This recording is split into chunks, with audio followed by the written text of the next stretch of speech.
로저 페더러. 테니스에 관심이 없어도 이 페더러라는 이름 한 번쯤은 들어봤을 만큼 조코비치, 나달과 함께 한 시대를 풍미한 전설적인 테니스 선수죠. 얘가 갑자기 뭔 테니스 이야기를 하나 싶으실 텐데 바로 오늘 이야기의 주인공이 이 페더러가 푹 빠져버린 스위스의 런닝화 브랜드 온이라는 곳이거든요. 이름만 듣고서는 응? 그런 데가 있었어?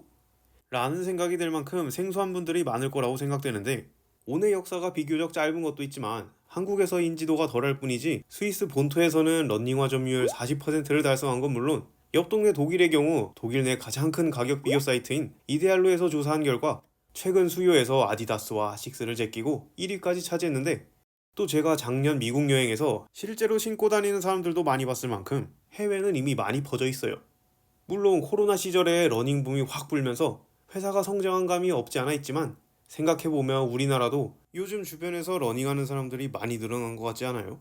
저는 동네 산책만 나가도 러너들이 많아졌다는 게 체감되는데 실제로 20, 30대를 중심으로 러닝 크루가 폭발적으로 늘어나고 있고 이번 4월에 열렸던 서울 하프 마라톤만 봐도 역대 최다 인원이 참가하면서 전국의 러너들이 엄청 많아졌구나를 느끼게 해줬죠. 그러면서 인터넷에서는 러닝화를 추천해달라는 글도 많이 올라오고 이런 추천표까지 돌아다닐 만큼 러닝화에 대한 관심도가 많이 올라가면서 나이키, 아디다스 같은 기존 강자들 외에도 오늘 이야기할 온이나 호카, 서코니 그리고 브룩스 같은 비교적 우리나라에서 덜 알려졌던 브랜드도 많이 알려지는 계기가 되면서 이제는 우리나라에도 온이 알려지고 있는 중이죠. 이 온의 탄생은 스위스의 트라이애슬론 선수였던 올리비에 베르나르트를 중심으로 그의 친구인 데이비드 알레만 그리고 카스파 코페티 이 세 사람이 뭉치면서 탄생한 곳인데요. 먼저 이 베르나르트라는 분이 예전부터 나이키의 후원을 받으면서 각종 대회에서 우승했을 만큼 현역 시절 나름 인정받는 선수였죠. 그런데 안타깝게도 선수 시절 동안 아킬레스건 부상이 고질병처럼 따라다녔는데요. 그래서 본인이 신고 뛰던 요 러닝화를 보면서 여기서 뭔가 더 새로운 기술로 발에 무리가 가지 않게 만들 수 있지 않을까? 라는 생각을 계속했을 만큼 시중에 돌아다니던 신발에 그닥 만족을 못하고 더 편한 신발에 대한 니즈가 항상 있었다고 하는데 그렇게 시간은 흘러 2009년에 베르나르트가 부상 때문에 선수 생활에서 은퇴하고 생활체육인으로 돌아갔을 때 이젠 시간도 많은데 내가 하고 싶은 걸 해보자 라는 생각으로 예전부터 머릿속으로 생각만 하고 있던 내 맘에 드는 신발 만들기 프로젝트에 돌입하게 돼요. 그렇게 집 옆에 있던 작은 창고에서 런닝화 개발에 몰두하다가 마침 마당에서 물을 뿌릴 때 썼던 고무호스가 눈에 딱 띄더니 잠깐만 저걸로 뭔가 만들 수 있지 않을까? 라는 생각이 스치더니 고무호스를 잘라와 이것저것 연구를 하는데요. 여러분들도 알겠지만 이 고무호스가 가운데도 뻥 뚫려 있고 고무라서 탄성도 어느 정도 있겠다. 뭔가 충격을 흡수하는데 도움이 될 법하게 생겼잖아요. 그래서 베르나르트가 고무호스를 잘라 신발 밑창에 붙이고 신어보니까 이게 묘하게 착용감도 괜찮고 통통 튀는 느낌도 드니까 그래 이거다 하면서 유레카를 외쳤죠.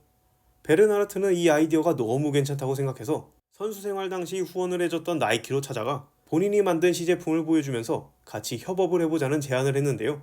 그런데 이게 지금에서야 돌이켜보니 정말 다행이었다고 생각되는 게 당시 나이키는 베르나르트가 만든 신발을 보고 고민 따위 없이 단칼에 거절했거든요. 베르나르트도 훗날 인터뷰에서 내가 나이키 관계자였어도 그 신발을 보자마자 한바탕 웃었을 거예요 라고 말했을 만큼 그때 보여줬던 신발이 좀 거시기하긴 했거든요. 그래도 다행인 건 베르나르트가 유리 멘탈은 아니었던지라 포기하지 않고 바로 일어나서 이 아이디어를 살려보기 위해 조언을 구할 겸 그의 친구인 데이비드 알레만과 카스파 코페티에게 보여줬는데요. 그런데 아니나 다를까 알레만과 코페티도 이 신발을 보고는 이게 신발이라고? 말이 되는 소리를 해라 라고 말을 했을 정도로 신발의 디자인을 보자마자 격하게 깠죠. 그래도 베르나르트가 그 입 다물고 일단 한번 신어보기나 해봐 라는 제안으로 두 친구가 이 신발을 신어봤는데 어라라? 요거 생긴 거랑은 완전 딴판이네? 라고 하면서 흉측한 디자인과는 다르게 의외로 쿠션감도 좋고 편해서 친구들은 좋다는 반응을 보였죠. 그러던 어느 날 이 3인방이 함께 스위스의 엥가딘이란 지역으로 하이킹을 갔을 때 이 신발에 대한 이야기를 나누다가 사업 구상으로까지 대화가 이어지더니 복숭아 동산이 아닌 알프스 산맥 아래에서 사나이들의 찐한 도원결의를 맺고 사람들에게 구름 위를 달리는 느낌을 주자 라는 목표로 본격적인 러닝화 사업에 뛰어들기로 하고 2010년 1월에 온을 설립하죠. 여기서 이 이름이랑 로고를 보고 탄생 배경이 궁금한 분들이 있을 텐데 먼저 온이란 이름은 사람들이 본인들의 신발을 신었을 때 스위치가 켜진 그러니까 온이 되면서 전원이 탁 하고 들어온 느낌을 주고 싶어서 이런 이름을 지었다고 하는데, 그래서 그런지 이 로고도 전등 스위치와 전구에서 영감을 받아 만들었다고 해요.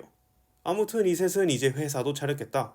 베르나르트의 초기 아이디어를 바탕으로 기술을 더 다듬기 위해 취리 연방공대와 협력해 온의 상징이라고 할 수 있는 클라우드텍이라는 이름의 독특한 소를 탄생시켰고, 수많은 테스트를 진행하면서 이제야 뭔가 신발 같다고 할 수 있는 시제품까지 만들어내죠. 그런데 이쯤에서 생각해보니까 열심히 신발을 만들었다 쳐도 이걸 아무도 못 알아주면 말짱 꽝이잖아요. 그런데 역시나 이 아저씨들이 신발 만들 줄만 알았지 이걸 어떻게 팔지는 전혀 생각도 안 해놨던지라 이 다음 단계는 어떻게 해야 될지를 한참 고민하는데요. 그러던 중 옆 동네 독일에서 이스포라고 하는 세계에서 가장 큰 아웃도어 전시회가 3월에 열린다는 소식을 듣고 부랴부랴 참가 신청을 한 뒤 3인방은 기대감을 안고 독일로 출발하죠. 그런데 이게 무슨 일인지 오는 본인들의 데뷔 무대에서 신인상이라고 할 수 있는 ISPO 브랜뉴 어워드를 수상하는 쾌거를 이루는데요. 무슨 파스타면을 신발에 달아놨냐? 라는 말을 들었을 만큼 확실히 독특한 디자인이긴 했지만 그만큼 사람들에게 어그로 끄는 효과만큼은 아주 훌륭했고, 그저 특이하게 생긴 게 아니라 성능도 확실했다 보니 사람들에게 좋은 평가를 받을 수 있었죠.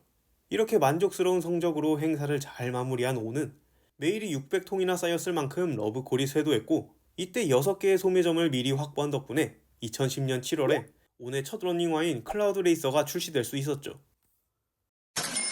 처음에 이 3인방이 모여서 러닝화 사업을 한다고 했을 때 나이키나 아디다스 같은 거대 기업들과 경쟁한다는 게 말도 안 된다던 주변의 걱정과는 달리 그 우려가 싹 잊혀질 만큼 성공적인 시작을 한 우리의 온.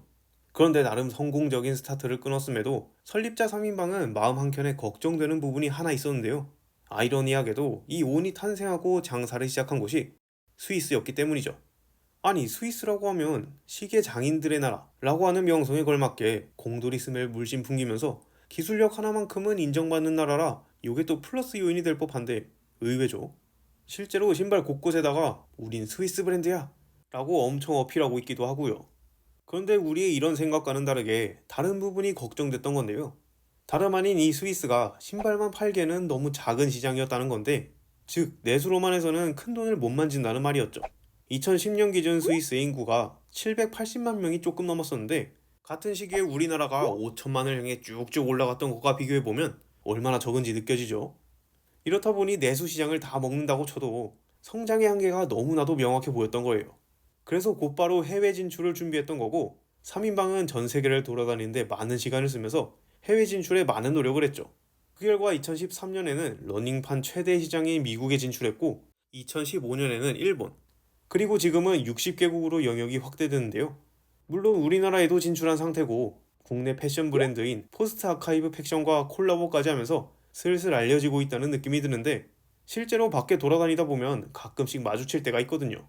여기에 온이 2017년도부터 손을 대기 시작한 의류 사업도 괜찮은 반응을 보이면서 온의 성장에 좋은 영향을 줬고, 드웨인 존슨이 2020년 슈퍼볼 광고에서 온의 신발을 신고 나왔다가 사람들이 저 신발 좀 사보겠다고 홈페이지로 몰리면서 서버가 다운되는 해프닝도 벌어졌을 만큼 지금은 나와바리인 유럽보다 미국 쪽 매출이 압도적으로 많은데요. 23년 전체 매출 중에서 60% 이상이 미국에서 나왔을 만큼 해외 시장에 공을 들인 결과가 하나둘 좋은 성적으로 나타나고 있죠. 설립한 지 10년도 안 된 신발 회사가 이렇게 빠르게 영역을 넓히고 성공을 거둘 수 있었던 건 보통의 기업들처럼 마케팅에 천문학적인 돈을 쏟아붓기보다는 선수들이나 커뮤니티를 중심으로 제품을 알리면서 영향력을 키웠던 덕분인데요. 그러다 점차 판매 대상을 매니아층에서 라이트한 유저로 넓히고 이후엔 아예 캐주얼한 제품을 출시하면서 단계적으로 제품 라인업을 늘려왔거든요. 그리고 창업자 3인방은 사람들이 보다 갇혀진 환경에서 온이라는 브랜드를 발견하길 원했기 때문에 처음엔 선수나 매니아층을 잡을 수 있는 러닝화 전문 매장을 중심으로 입점하는 전략을 썼고, 선수 후원에도 아주 적극적이었죠. 이렇게 전문 매장을 중심으로 판매했던 덕분에 러닝 모임이나 교육 프로그램 등의 커뮤니티 활동에도 힘을 줬고, 창업자 3인방은 본인들이 만든 신발을 신고 러너들이 모이는 각종 행사에 참가하면서 보다 가까운 거리에서 제품을 알리려고 노력했죠. 덕분에 온의 제품을 실물로 보거나 직접 착용해본 사람들을 중심으로 입소문이 빠르게 번질 수 있었고, 아직 온의 러닝화를 경험해보지 못한 사람들도 한 번은 돌아보게 만드는 효과를 줬죠. 그리고 이젠 선수 후원을 넘어 온 애슬레틱스 클럽, 줄여서 OAC라고 하는 육상팀까지 만들어 운영하고 있어요. 창업자 3인방이 신뢰를 얻으려면 당신의 제품을 신는 좋은 러너가 필요하고 그러기 위해서는 전문점이 필요하다 라고 말했던 것처럼 초기에 온이 성장을 하는 데 있어서 선수들과 전문 매장 중심의 판매 전략이 성공적이었다는 걸 잘 보여줬죠.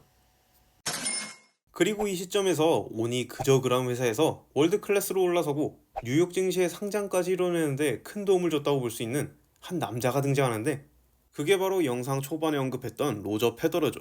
아니 근데 페더러랑 러닝화 회사가 무슨 접점이 있다고 이 타이밍에 언급되나 싶으실 텐데 서로 겹치는 부분이 1도 없을 것 같던 이들이 어쩌다 한 세트가 됐냐면 페더러의 아내인 미르카 페더러 덕분이었다고 볼 수 있을 것 같은데 사실 여기에 스토리가 좀 있거든요.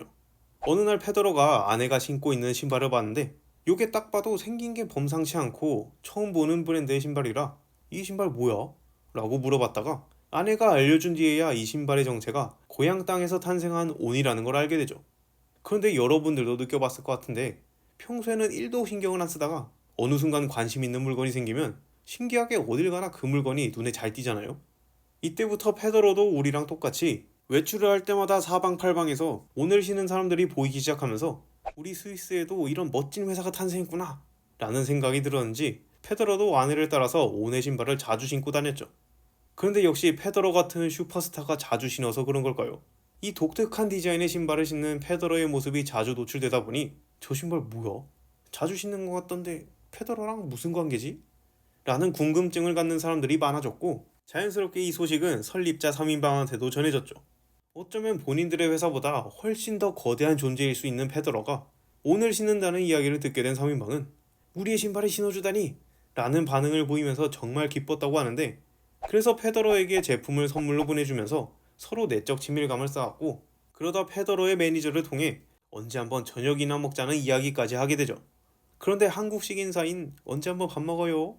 와는 다르게 빈말 없는 외국 성님들이라 그런지 얼마 안 지나 저녁 식사 자리가 마련되면서 이들은 역사적인 첫 만남을 가졌어요. 그렇게 이들은 저녁을 먹으면서 페더러가 오래전부터 온의 팬이었다는 사실도 알게 되고 그 밖에 이런저런 이야기를 나누면서 서로 형동생하는 사이로 발전하죠. 그러던 어느 날 페더러가 이들과 모인 자리에서 내가 도울 일이 있다면 적극적으로 도와주고 싶다 라는 말을 했는데 페더러가 한 인터뷰에서 말하기로는 아무래도 본인이 태어난 스위스에서 탄생한 회사였다 보니 그 누구보다 온이 성공했으면 하는 바람에 이런 제안을 했던 거라고 해요. 역시 어느 나라나 국뽕은 못 참죠. 그래서 2019년 11월에 페더러는 온에 투자하기로 결정하면서 회사의 지분 3%를 취득했고 페더러는 주요 주주 중 한 사람이 됐어요. 이렇게 페더러는 온과 함께하는 파트너가 되면서 본인의 영역인 테니스화 개발에도 참여해 본인 이름이 박힌 더 로저라는 테니스화 라인업도 출시했고 그 밖에 다양한 브랜드 행사에도 참여하면서 온을 알리는 데 많은 도움을 줬죠. 이렇게 페더러라는 천군만마를 등에 업은 온은 뜻밖의 페더러 효과 덕분에 러너들뿐 아니라 더 다양한 사람들에게 알려졌고 테니스 선수들도 후원하면서 테니스판에도 진출하는 계기가 돼 사업 영역을 넓혀갔죠. 이렇게 페더러 덕분에 또 한 번 폭발적인 성장을 이루는 온은 2021년에 뉴욕 증시에 상장까지 하면서 진정한 글로벌 기업 반열에 올라섰고 우리 페더러 형님도 같이 돈방석에 앉게 되는데요. 정확한 가치를 파악할 수는 없지만 단순 3%만 쳐도 이게 약 3억 3천만 달러니까 하나로 약 4천억. 어마어마하죠. 이렇게 10년이 좀 넘는 시간 동안 어마무시한 속도로 성장한 온은 코로나 때 폭발했던 러닝붐이 꺼지면서 하락세로 접어들 거라는 예상과는 다르게 최근 들어 터지기 시작한 온라인샵의 성장이 그 뒤를 받쳐주면서 매출이 꺾이기는커녕 매년 기록을 갱신하면서 쭉쭉 우상향을 그리고 있는데요.